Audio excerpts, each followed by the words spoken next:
হেফাজত ইসলাম নারী বিদ্বেষী নয়, বরং তাদের ন্যায্য অধিকার দিতে চায়।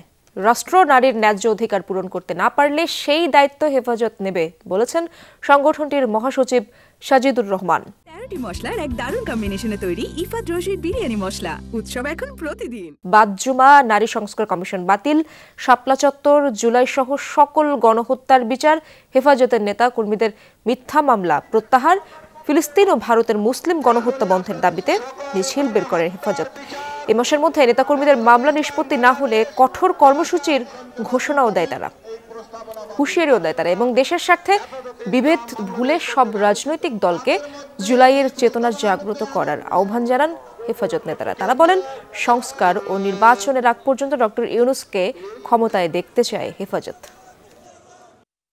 আগামী দিনগুলোতে প্রতিটি ঘরে ঘরে নারীর ন্যায্য অধিকার বাস্তবায়নের জন্য সামাজিক, ধর্মীয় এবং রাজনৈতিক সকল আন্দোলনগুলো আমরা গড়ে তুলব ইনশাআল্লাহ।